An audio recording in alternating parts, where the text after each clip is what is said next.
This episode is brought to you by the I Am a Five-Star Woman Retreat. Join us as women convene south of tropical Miami, Florida on October 6, 2018. In this one-day retreat from our surrounding worlds, ladies will congregate to enjoy all things Jamila Wellness, from uniting the women in the family with the Forever Brunch, to living our star lives, to building our resilience with Naturally Cinnamon.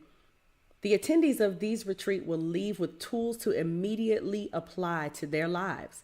The menu, each section, and every activity have been delicately created to increase every aspect of wellness in women: mental wellness, emotional wellness, physical wellness, financial wellness, and yes, spiritual wellness too. Not only will you walk away with having developed each point of your star, you will be a five-star woman. Register now at www.starshineconference.com and use promo code podcast to receive 10% off your ticket.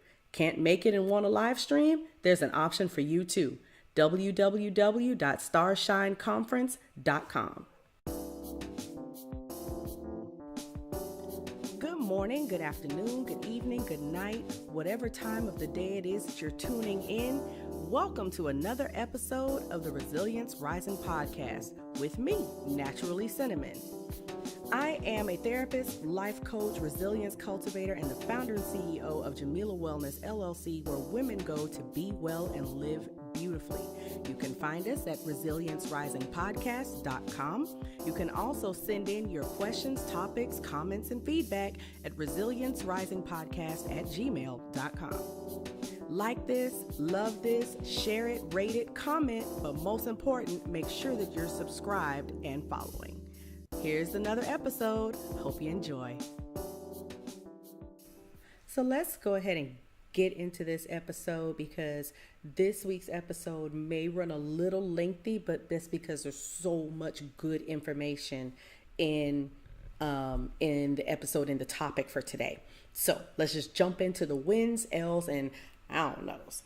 First thing I want to do is circle back to one of my I don't knows from last week. If you remember, I said I slept a lot over Memorial Weekend, and I didn't know if it was because my body really needed the rest or if it was because I was being a lazy bum. So, and I didn't use those words, but that's basically what I meant. And so here I am now. I'm feeling my body fighting off what might have been a cold or, something to that effect. And I can feel my body fighting it. And so what I think was happening was that my body was getting rest and resting up to be able to fight what was there. Because those couple of days over the weekend, I was sleeping a lot, but then the work week started back up and I was running and going.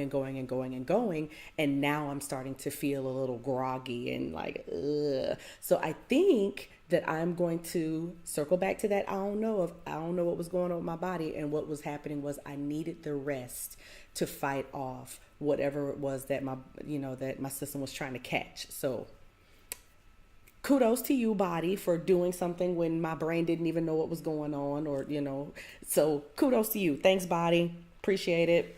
Take care of your body and your body will take care of you. So, all right, kudos. Woo, wonderful. So my wins for this past week, since the last time I recorded a podcast episode,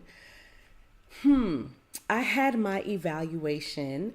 For those who don't know, I do have a full-time job. I don't talk about it a lot because I'd rather spend my Naturally Cinnamon time and my Resilience Rising time dealing with, what we deal with. And I don't want to talk about my 9-to-5 right now, but I am an aspiring entrepreneur. But right now, my 9-to-5 is paying the majority of the bills. So I do still have my full-time job. However, I had my annual evaluation, and I'm going to be very honest with you. For several reasons, I pulled back on my productivity at work, and we can do a whole podcast episode of what it's like to have a full-time job but then have a career in entrepreneurship on the side, or which actually put more hours into that than I do my full-time job. And well, like I said, that's a whole podcast episode itself. But I did realize if I'm honest with myself, I am a worker that moves fast, and I try to get a lot in and try to get a lot done, and I try to do as much as I can. And there are times when I even bend over backwards and go above and beyond. And there are times when I feel unappreciated, if not underappreciated, but I rarely feel appreciated. And so this particular in the last year, I have felt like, I haven't been giving as much as I used to, because I've been pulling back to give more to my own businesses. And I know that I did still good work, but I know that I didn't do what they're used to getting from me.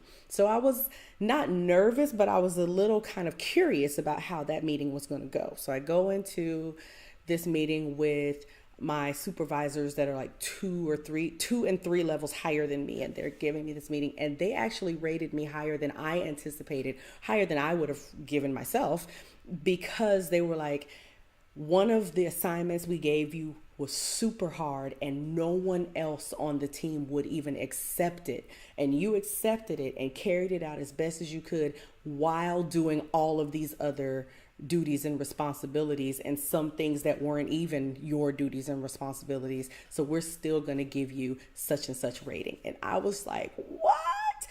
I felt amazing, not because I had this great score, but because I was my efforts were recognized and appreciated. That's a huge win for me, because in an industry where I feel underappreciated, unrecognized consistently, to be recognized and appreciated by people who basically can hold my job or not hold my job, it was just like, wow, how often does that happen? And I don't know about anybody else, but for me, it does not happen often. I'm not going to say often enough. It doesn't happen often, period. So that is a humongous win for me. Not so much the score, the appreciation and the recognition. And I was just blown away, and I was so grateful for that moment. So that was a big win for me. I'm going to be honest. I don't think I had very many L's this week. Ooh, no, that's not true. I just thought of one. I had a lesson this week. I'm one of those women and I'm going to just say it, and I hope nobody takes it, in a cocky way, but I'm one of those women that I'm good by myself kind of things, not that it's like, ooh, I'm living that single life and I don't need no man. Not that. And we're going to actually get into that a little bit later into the conversation. And that's actually a piece of today's topic. But because I had done it so long, by it, I mean, go to work, pay the bills, secure the household, secure the bag, run the business. And I've done it by myself for so long, just because I just hadn't found my mate, my spouse, or he hadn't found me yet. It just hadn't happened. I just got used to doing it by myself. So sharing anything with anyone else has been a task for me. It has been a task. And so this relationship that I'm in right now, God bless him. He's so patient with me, y'all. He's so patient with me. Thank God for that.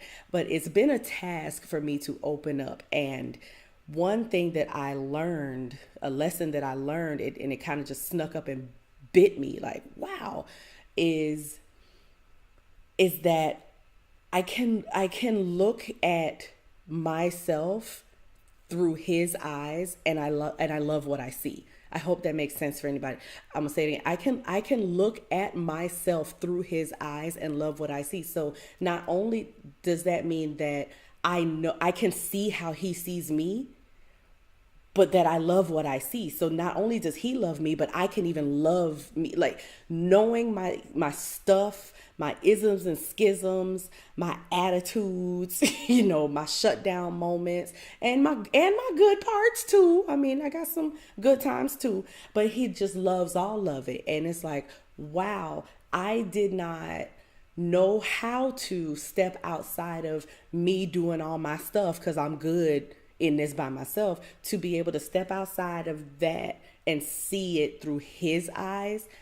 It was like, wow, just such an eye-opening experience. And maybe one day he and I both will talk about, our progression. But anyway, that was a big L for me. I mean, it was a win, but it was an L. It was a lesson. It was a lesson that if you remember a couple of podcast episodes ago, I said my L was that I needed to stop and observe more and take time to smell the roses and know what's happening around me. Well, when that moment happened, I stopped everything I was doing and I was like, I need to relish in this moment. This is a lesson. I'm learning that I am lovable and there's somebody here that loves me. And wow, that's really, really cool. So I just had an L. I just learned something. I don't have any I don't knows, not for this week.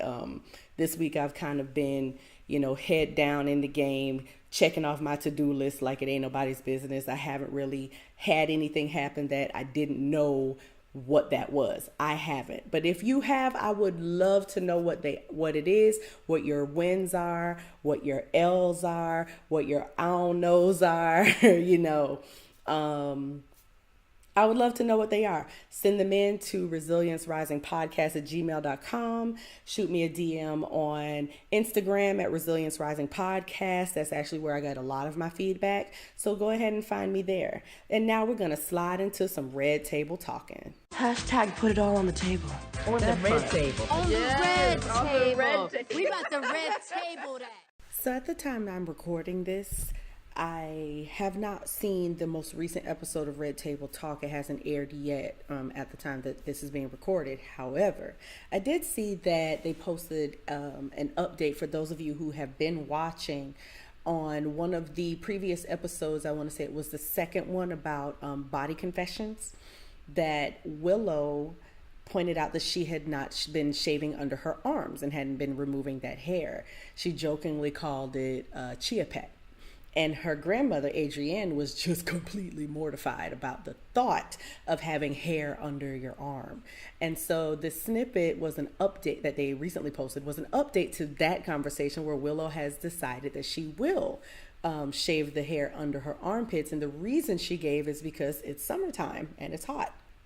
So it had nothing to do with fashion and being accepted in society and pleasing her grandmother or her mother or anyone else. It had to do with, it's going to be hot and it's about that time. It's the season for no armpit hair, but she did make sure to say, no, but they'll be back. And that just made me think, how many of us hide certain things that we have decided to do or not to do based on what is accepted in society or what we don't want somebody to criticize or even point out or observe about us. Prime example, I don't shave my legs very often. And the truth is, I don't take a razor to any part of my body except my eyebrows. That's it. I don't use a razor anywhere. That's because my skin is extremely sensitive.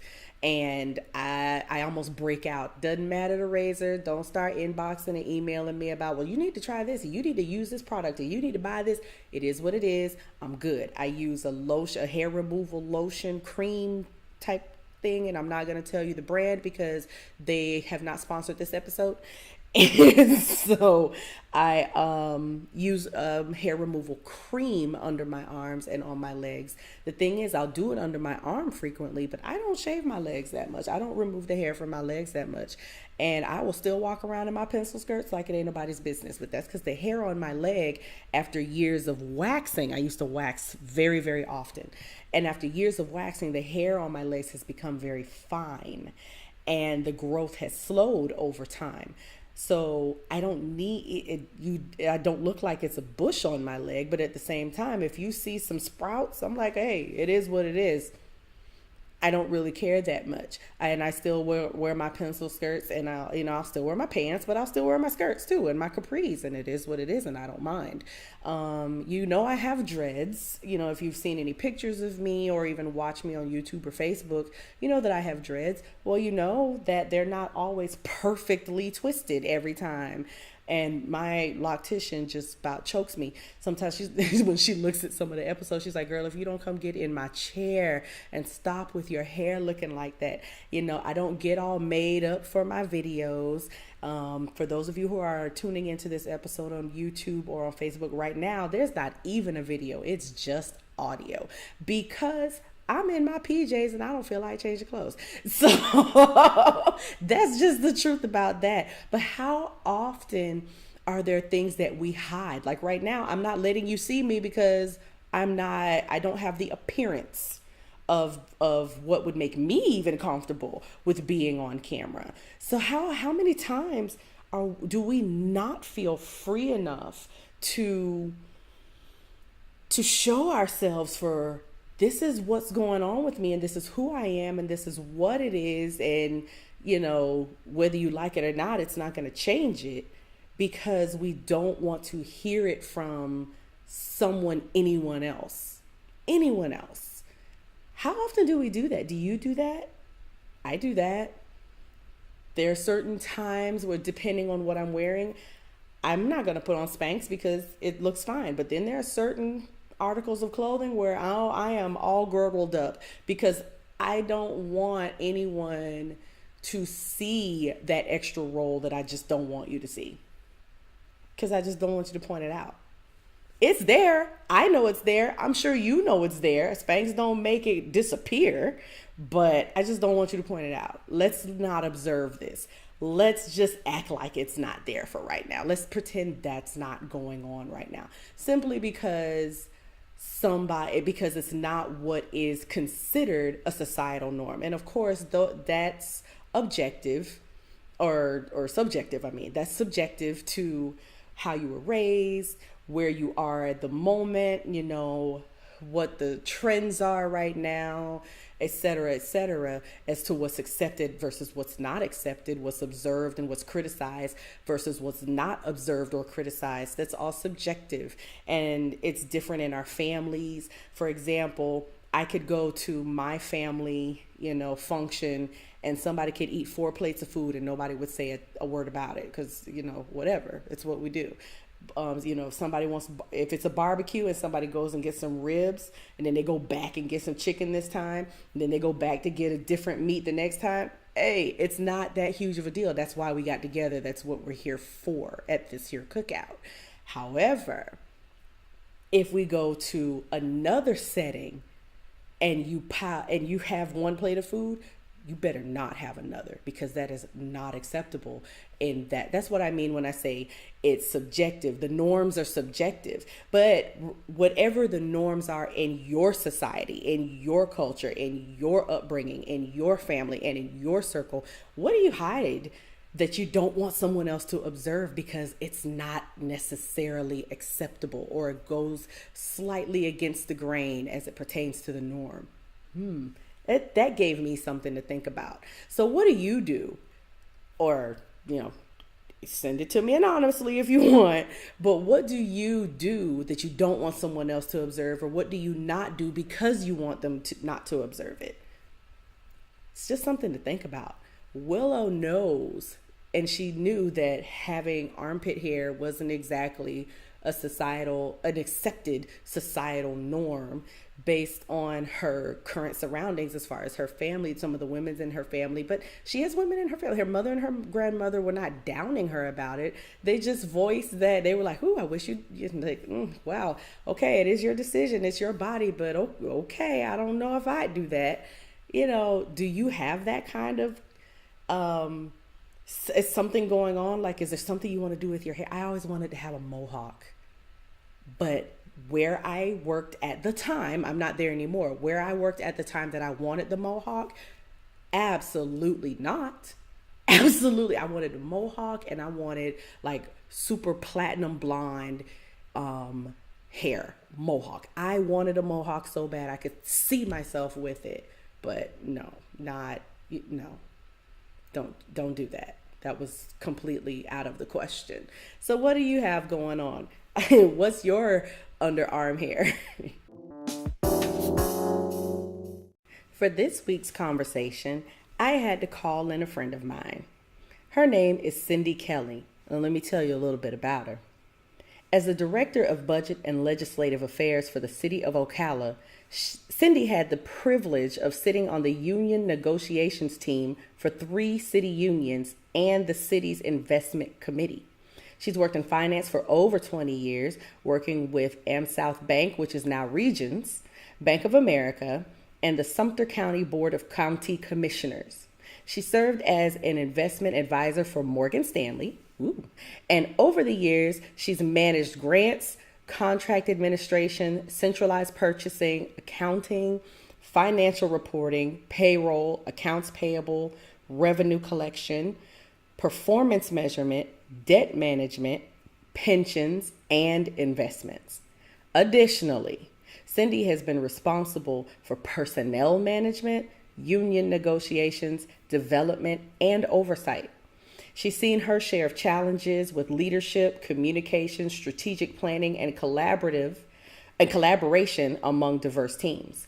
Having successfully dissolving these sorts of problems in her corporate career, she decided to start consulting other teams on how they can do the same.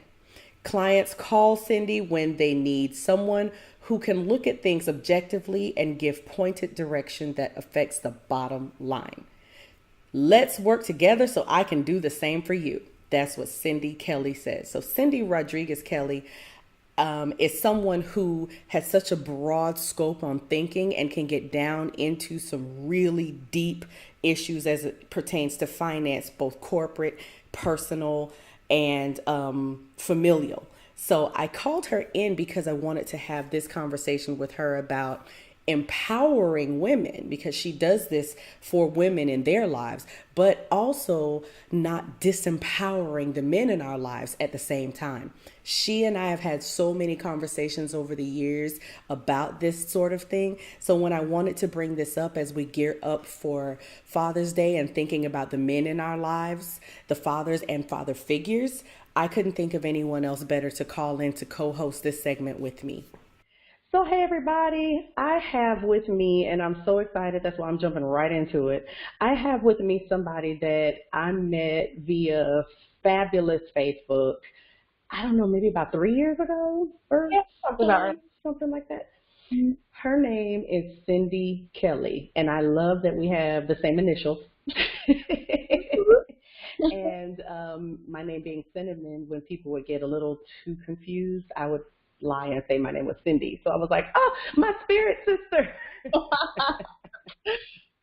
So Cindy's got so much wonderfulness in her. There's so many blessings that she has and so many life lessons that she's learned that she can impart on so many of us. But I wanted to ask her to come on and co-host this segment with me, and we're just going to have a conversation. And today's topic, the reason I called her is because she's really good at this, empowering women without disempowering our men. And hear me out, ladies. Don't stop. Don't fast forward. Don't go anywhere. Hang with us. This is not at all a disempowering of women episode. This is about, you know what Naturally Cinnamon stands for. We can all be in this together, sisterhood. We got each other's back.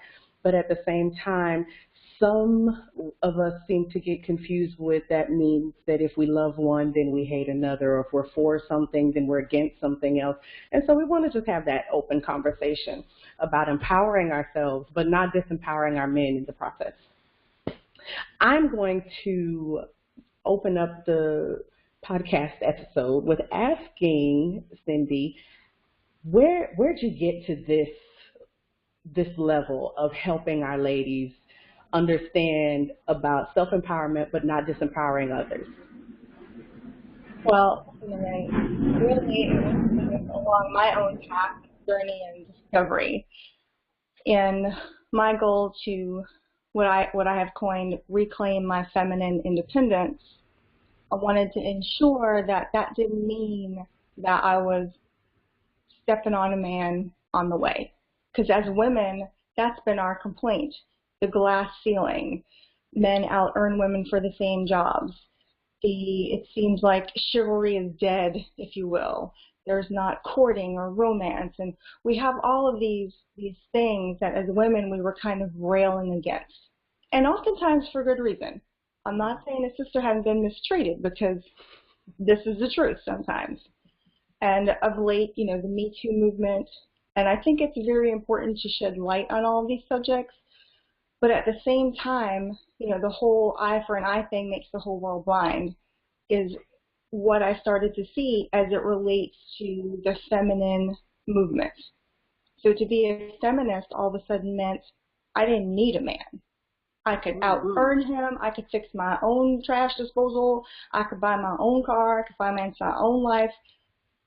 And at some point, we forgot that we're in this together, that we're all one. And if we're coming from a place of love and acceptance, we can't emasculate our men or disempower them on our way to power. The same way it doesn't behoove me to step on another sister to get where I need to go, it doesn't behoove me to step on a man to get where I need to go. And as women, you know, we've had these empowerment movements. We have groups and we come together and we talk about our feelings and we're figuring it all out. I don't think men always have the same opportunity. And a lot of what they've learned is just through their upbringing. You know, they can't cry. They're a sissy if they're talking about their feelings, or they're, you know, if they're all up in their feelings, they're not a tough man, not a good man. You know, notches on their belt for racking up the ladies. And so we have broken men raising sons to be broken men. Just like, you know, my friend Sonia says, mean girls grow up to be mean women. Same thing. Broken boys grow up to be broken men. Mm-hmm. And so we have a bunch of broken women and a bunch of broken men running around attacking each other. Right. And we're just not going to get anywhere. And so I thought, if we're going to talk about empowerment, we cannot continue to do it at the expense of our men. We don't want to hang them out to dry, because what are we going to do as a species if the whole world is female? Right. So there has to be another way, was how I got here, because it just wasn't sitting well with me. I agree with you. There's got to be another way to feel one, to love one and love the other at the same time, as you said. You know, we can't do it alone. And I did notice that even I was becoming that island type of woman, as far as I wouldn't reach out for help. And if I did reach out to help, the first people that I would reach to would be my girlfriends or my sisters or another woman. I wouldn't even allow a man to help me do anything. It's like, but what have we been conditioned? Well, you don't need a man. Mm-hmm. So why would I reach out to him? Because it was weak. I was the weak, submissive woman. Ooh. And I think submission in a relationship, a loving, committed relationship, is different than being submissive. And I think along the way somewhere we lost track of what all of that means. I mean, I was taught the same thing. You know, I'm an alpha female, and you know, the masculine and the feminine energy operate in a lot of masculine energy oftentimes, and it can be alienating to a man. And there were times in my life, you know, when my husband was alive before he passed away, that he had said to me that I wasn't a necessity, or he would say to me that he didn't feel like he was necessary in my life because I didn't lean on him, I didn't look to him, I could do it myself. Mm-hmm. And, you know, those were hard lessons to learn, and he's since passed away, unfortunately, and that was a time in my life where I realized that I really did need some help. Mm-hmm. And at that point, it didn't matter, male, female, where the help came from. I was glad for any person who wanted to help me. Mm-hmm.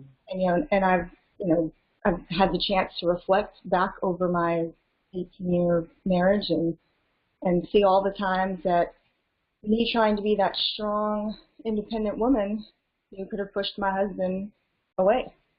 Mm-hmm. just thinking that that's what was needed to be done, that I needed to take a stand in some way. Mm-hmm. But, we need to lock arms with our sisters the same way we need to lock arms with our brothers and walk together and kind of reclaim the community and the village. Because the village can't just be all women. It takes a village, but it can't just be all women. Right.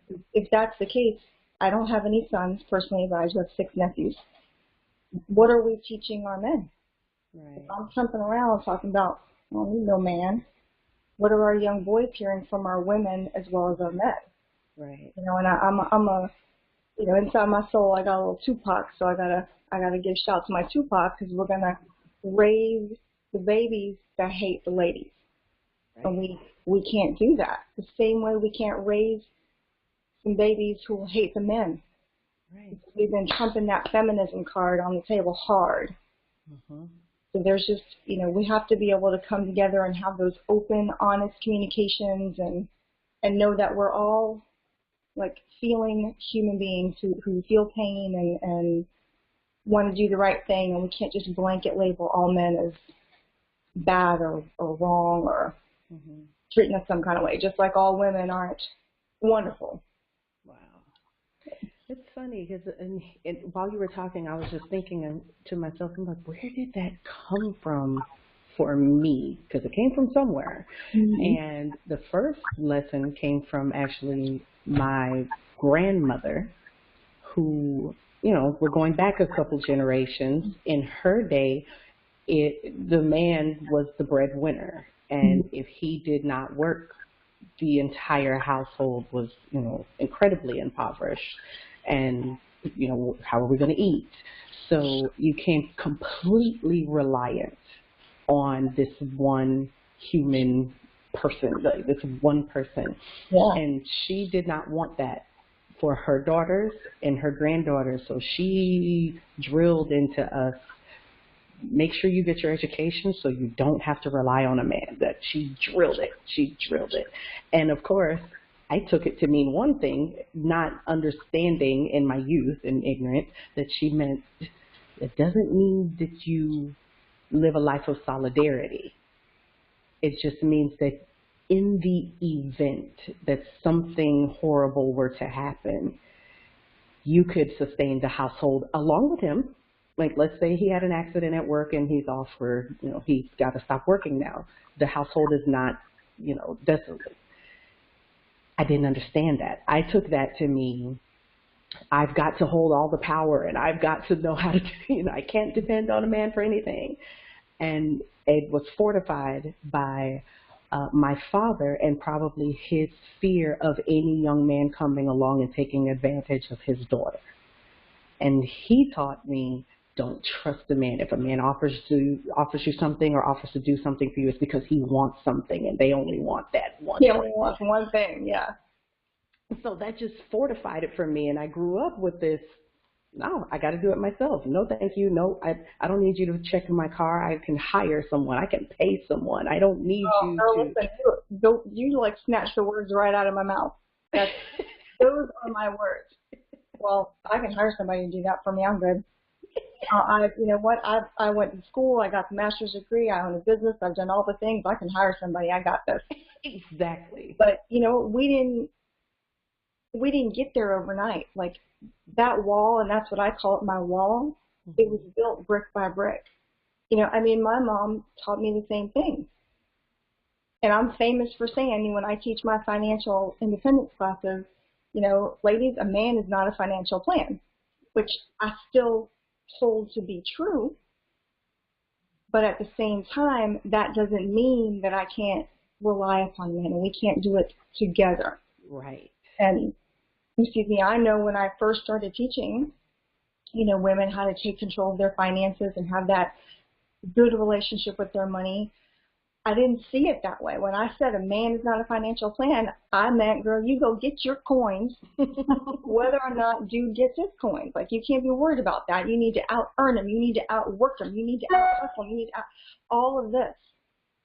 Mm-hmm. But that was the conditioning. And that was something I did learn from my mother, that I needed to have my own money so that if anything were to happen, and I got divorced from my first husband. We married 5 years or so, and And when he left, I was thankful that I didn't become a statistic. I wasn't the single mom who suddenly needed welfare or assistance or had to move back home, because I did go to college. I did have a good job. I was able to support me and my daughter without a problem.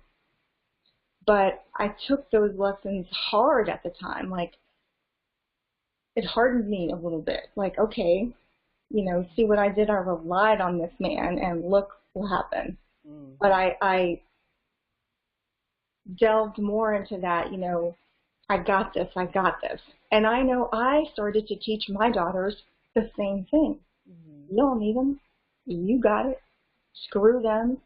And I was so career focused that that's all. It was like, I can do this and I don't need them. And even though I remarried and I had a husband, he's right. There were many times that I treated him as ornamental because I didn't need him to do anything for me. And so those are hard lessons to learn.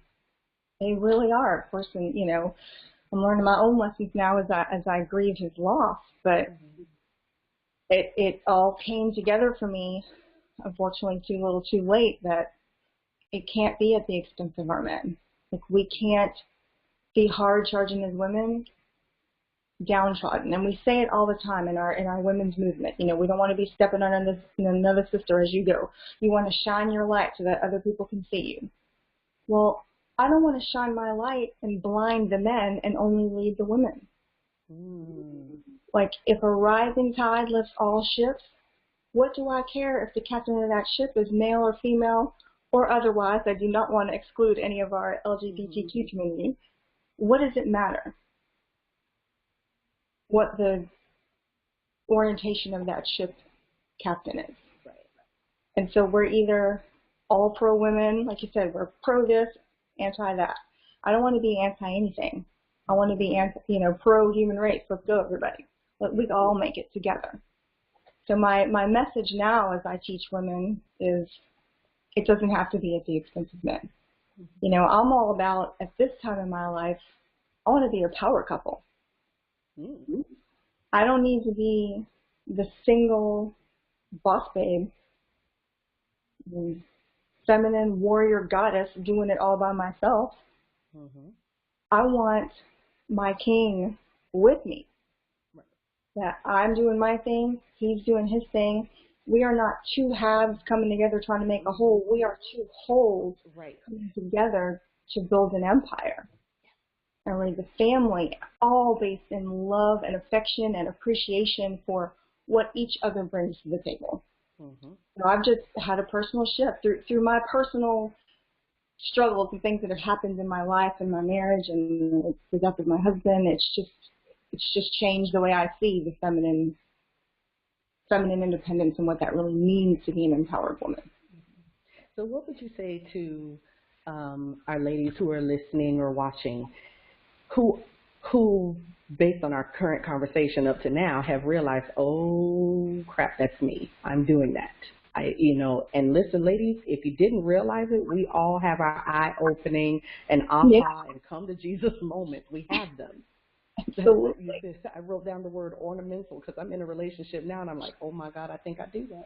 I think I treat him like an ornament at times, and I really need to work on that. So for those ladies who are realizing, okay, I think I do that maybe more than I thought I did, what are some of what would I guess you say is one of the first or second things that we can do to kind of get that star out of our eyes? It was like, okay, look, let's change this up a little bit. Well, for me, what I did was I had to get really real with myself and determine where was it coming from. Like you said, you had to think for a minute. It's like, yeah, this is what I was taught. So all of it's learned behaviors. So I had to have a mindset shift. So that's the first thing you need to have is a mindset shift. Nobody is going to yank your boss lady card because you're going to soften that heart up a little bit. And I think the problem is we're afraid of getting hurt or used or betrayed or some such thing. Well, you can't operate both in faith and fear. So either I'm going to operate in the faith that if I'm in a trusting, committed relationship and using discernment, but I need to be discerning with myself. What was my motive? How am I really treating? Am I coming from a place of fear when I don't allow my man to do something for me? Or am I coming from a place of love? Because if I'm going to cook or clean for you, I'm going to do it not because it's expected of me, but it's because I feel led to, because I love you and I want to do it for you. But I also have to have the ability to receive if my man wants to do something for me. And, you know, general rules aside, the woman can out-earn, the man can out-earn, the man can cook, the woman can go to work. I mean, however it works in your relationship is how it works. But just getting real with yourself about your motives for why you do what you do. And I know my motives were, well, I just can't be taken advantage of by some man, so I always have to have this almost like an exit strategy all the time and keep the wall up. So even though I'm in, I have an exit strategy. And why would I come in with an exit strategy? I mean, this isn't a business deal. So it's just really getting real. Do you have an exit strategy? Are you playing from a playbook that says you have to have the wall up, or you have to be guarded, or you confiding in your girlfriend more than your husband? And I just had to get real with myself about, and I was doing those things. And I'm not saying I'm cured by any stretch of the imagination. It's a daily thing, because these are learned behaviors over, you know, I'm almost 46 years old next month. So these are learned behaviors over a long period of time. So I have to continually check myself when I get into alpha mode. You know, am I steamrolling over him? Because I need to have it my way. You know, is there a way that we can come together? Because if I at some point want to be in a relationship again and be a power couple with someone, I have to work harder on me than I do on anything else. So that would be my advice, to work on you, get really real, take an inventory of those things that you believe about relationships and the male-female dynamic. I mean, this is something I take my students through when I do money mindset. You know, what things did you learn about money as a child? Oh, money don't grow on trees. What do you think, I'm an ATM? You know, that ain't free. And we ain't got money for that. We uncover all their limiting beliefs around money. So my advice, if you want to not disempower the men in your life, or the partner, whomever the partner is in your life, do a relationship mindset check. What did you learn about relationships growing up? I mean, most of us as kids, the relationship we saw was between our parents. Right. And if you had a mom and a dad, if you just had a dad, if you just had a mom, if you had grandparents, I mean, there's a lot of grandparents nowadays raising kids. Right. So did you have absentee fathers if your parents were divorced? What did that look like? What was the dynamic? What are the things you heard in your household? Did they talk trash about your dad or about your mom? Or, you know, whatever your dynamic was. So doing that relationship mindset check. What are your belief systems? Because from there, then you can move forward and say, okay, because I know what I learned. A man is not a financial plan, and he needs to do what I tell him to do, or this. I mean, you had to be kind of the boss in the house. And how can I expect to be treated like a goddess and a queen and a princess and loved and adored when I'm over here barking orders all the time? Like, I can't have it both ways, and this is something that I'm coming to learn. And I hope in my next relationship that I have the ability to take the wall down and let that more feminine side of me show and allow him to be the man. If I'm expecting, and I'm, you know, heterosexual, so I'm just going to use normal terms, if I'm expecting traditional gender roles where he courts me, takes me on dates, does romantic things for me, he's the one who's going to get down on one knee and proposes, well then I can't throw down my feminist card and be like, I'm not cooking for you, and I'm not doing this for you, and I'm not doing that for you, because I'm a strong, independent woman. Like, come on. You know, I can't talk out of both sides of my neck like that.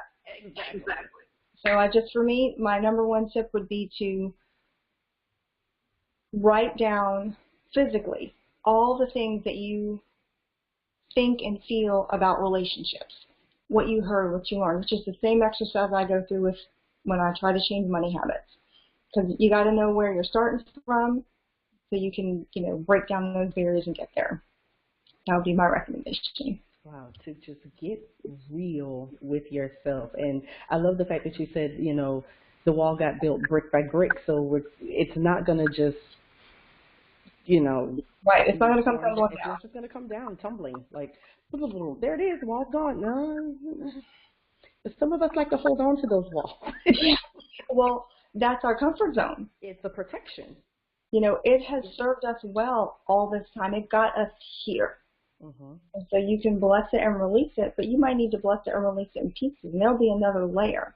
So that wall might be fortified. It might have like iron and a moat with alligators in it, and a dragon, fire. There's going to be all kinds of things depending on the hurts you've been through and what you're still carrying around as it relates to relationships. So the second piece, beyond getting real and doing your personal inventory of what you have learned about relationships, what you hold as a belief, is to then have that communication with your partner and just say, hey, look, I was a little bitchy,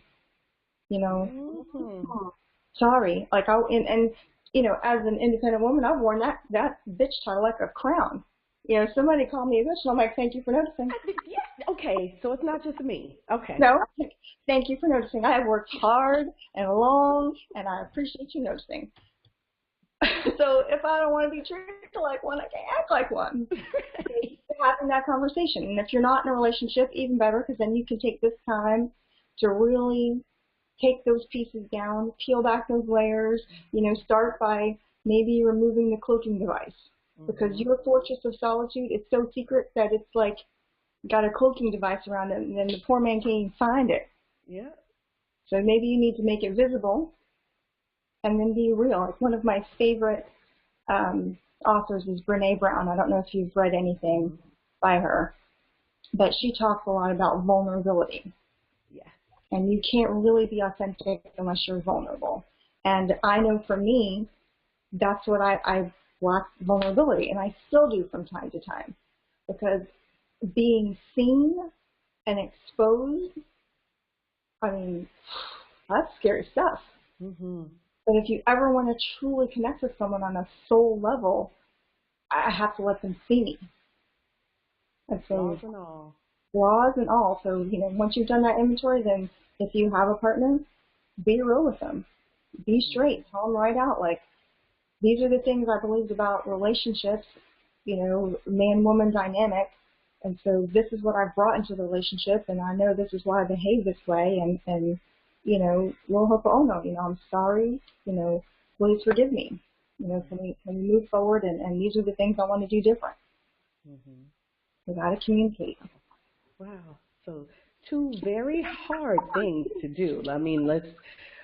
She never said it was simple, never said it would be done by watching, just tuning into this podcast and then catching a couple of the YouTube videos and then you're done, you got it. No, it's an ongoing process. It's a learning process. But I think that we owe it to ourselves to learn how to be able to empower ourselves or our communities without disempowering another person or community, be it male versus female, heterosexual versus homosexual, rich versus poor, whatever community we identify with. Empowering one does not mean disempowering another, and I think that's the overarching conversation that you're having, which I'm very grateful for. Let's talk as a parent. For a minute. You mentioned that based on where you were, you realized you may have been, even unconsciously, imparting some things into your daughters. As where you are now, how do you then, for any parents that are listening that may want to go back and say, okay, let me reprogram you. Let me tell you I was wrong. How do you then go back and have that conversation? Well, and that's exactly what you need to do. As parents, we're not quick to admit to our kids when we're wrong. And I'll have to say my kids will tell you different, that I will. Even if I overreact about something that they did, I will come back and say, okay, I apologize. This happened. I overreacted. I didn't handle it well. Can you give me an opportunity to readdress the situation now that cooler heads have prevailed? And they usually say yes, and then we have a go. But just that. And I've been kind of on this journey of trying to not disempower for a little bit. So my younger child obviously has gotten the benefit of my newfound wisdom more so. My older daughter is married. She's 23, almost 24. My younger one just turned 16. So my 16-year-old is getting more the benefit of these lessons that I've learned. I'm having to kind of tell them secondhand to my married daughter. But she is open. They're open. Just being honest and saying, hey, like, I didn't know what I didn't know. And now that I know, let me tell you what I know, or let me tell you how I now see things. Mm-hmm. And they can take it or leave it for what they want to take it or leave it for, because, they are their own sentient beings here to walk their own journey. God sent them for their purpose, not mine. And I really believe my children have been my biggest teachers on the planet. I have learned the most from them, more than I've ever learned from anyone else or any education I've ever gotten. But just that, saying to them, hey, this is my newfound realization. I've been very real with my kids about my struggles. My husband passed, was their dad. Mm-hmm. So we've talked through a lot of those different things of what it's like and how it feels and what I'm learning and the mistakes I made. And I've been able to say, I treated your dad like this, or I did these things, and had I to do it again, this is how I would do it. Mm-hmm. And not in a way, and I want to stress this, when you're looking back on those lessons, it's not to beat yourself up, because then that's a whole different spiral you're going to get into. If you're like, oh my gosh, I can't believe I did this, I was so stupid, and then we're back to negative self-talk. So it's not to look at those, you were doing the best you could with what you had at the time. Mm-hmm. And now that when you know better, you do better. You didn't know better then, so you could only do what you could do. So it's not about regret or punishment or any of those kinds of things. It's about just self-awareness and growth and actualization and saying, okay, what can I do from this point forward differently? So I've just had those conversations with my kids, and my younger one is just now starting to, have relationships. She has her first boyfriend, and so we've talked about, like, what does that look like? How do you handle conflict? Is it a zero-sum game? Does someone have to be right? Are we after being right, or are we after, we're going to tackle this problem? Is it me and you against the problem, or is it me against you? And so we've had those conversations, because too many relationships are me versus you, so I can be right, versus me and you against this problem that we're having in our relationship.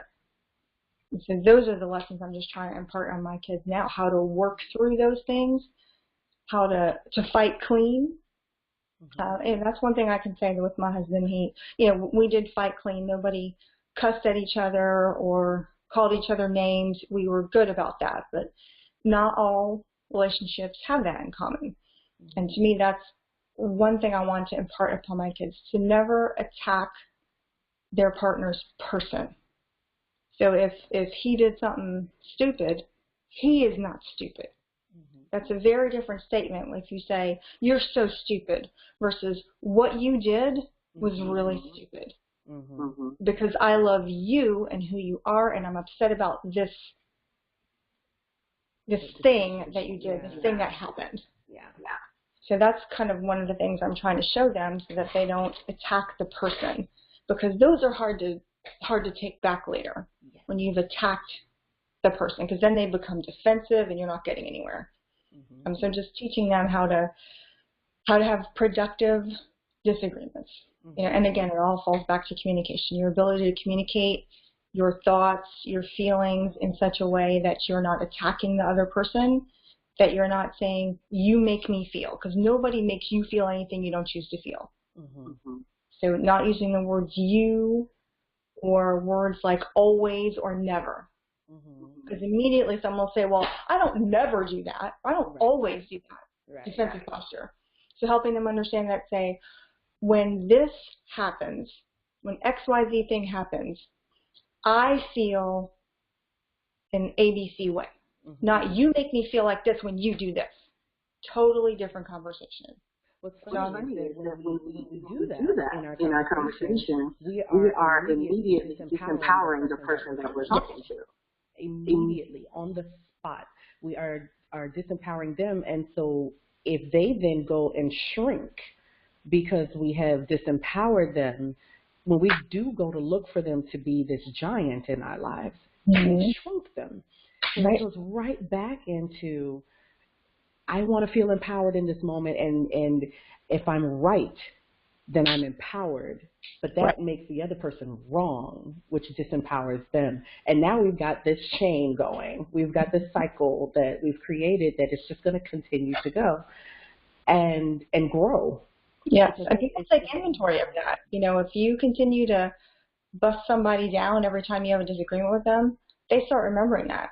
I mean, how many times have you had the same argument with your significant other, and you're, oh, here we go again, back with this again. You're just stuck in that loop. And so being able to have that discussion without making them feel insignificant. You know, one of Tony Robbins talks about 6 human needs and 4 basic human needs, and one of them being significance. People need to feel significant. And if through your language, through your posturing, through your wall, you're making the person who you care about the most feel insignificant in your life, you know, they're starting from a deficit position and having to crawl out of that insignificance. Wow. So, you know, just having that different conversation, and I'm looping back on that with my kids. As I learn and I grow and I go to Tony Robbins seminars and I learn all these different things about personal development, I'm bringing those lessons home to my kids and saying, here's the book, this is what we learned, we're going to sit down, we're going to talk about it so that you guys can get the benefit at, you know, 16 and 24 that I didn't get till my mid-40s. So that hopefully they can have empowering relationships with whomever they're in a relationship, whether that be, you know, a husband, a boyfriend, or a best girlfriend. So right before we close, the last thing I want to talk about is, because as silent as they are, I have male listeners as well. They email me. I see you guys. I know you're there, and I love you, and I thank you for joining in. But they're silent listeners. If we have a gentleman listening right now who is feeling empowered by a woman, a group of women in their journey to self-empowerment, to empowering all women around them, including themselves, what is it that we can say, or you can say to those gentlemen listening right now, that can help them if they're facing that woman or those women? Something that we can say to them in this moment to help them hold on to the empowerment, you know, to not feel disempowered, at least in those moments, or hopefully not in their relationship, but, you know. Well, if they're feeling empowered, that's a good thing. That means they're surrounding themselves by maybe women or other folks who are also lifting up.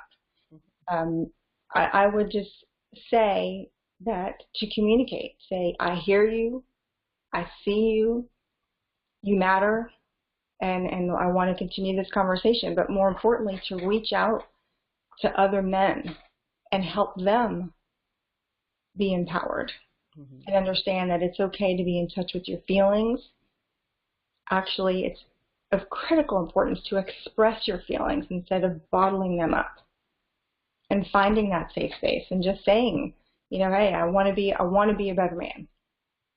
Maybe asking if they're in a relationship, what do you need from me to be a better man? Or maybe this is what I need from you to feel empowered. Can we have a safe conversation to where I can say, these are the things that I need, this is what I'm trying to do, this is where I'm trying to step up. And just having those conversations where, you know, we're teaching men that it's okay to feel and to express those feelings openly. In fact, it's critical, Because we need to show our young men and our boys that, you know, being hard and violent and bottling it all up is not the answer. It's not the way. We see what the product of that has been, you know, and teaching our young men and even our older men, you know, that, like I talked about the Me Too movement earlier, you know, we're unfortunately we've gone on the attack for these men, but hurt people hurt people. I'm not excusing by any means the behavior of these men. You know, I can hashtag Me Too. I have been there, you know, felt the brunt as well. But the question becomes, where's the root cause? What happened to that man in his life that caused him to behave in such a way towards women? And I feel like that's the part of the conversation that's missing. Mm-hmm. So for men who are feeling empowered, I say step into that light, shine it, and say, let's have the conversation. Why, as men, just as a culture in our country, has it been okay to treat women in some kind of way? Because it's never okay to treat your mama, your sister, you know, anybody like that. Mm-hmm. But all women are somebody's mother or sister. And all men are somebody's brother or husband or son. Mm-hmm. So I think the question is, why are our men broken? And what can we do as women to help shine the light on their healing? Because until they heal as their own man, they can't help someone else. Right. Shine your light. Shine your light. Thank you so much for this conversation. That was so much fun. Thank you for having me. I am so happy that Cindy was able to take some time out of her evening and record that segment with me. If you or your organization or event needs someone with her specialized expertise, please send her a note. It's her goal to support your success. So you can find her on her website, which is www.cindy,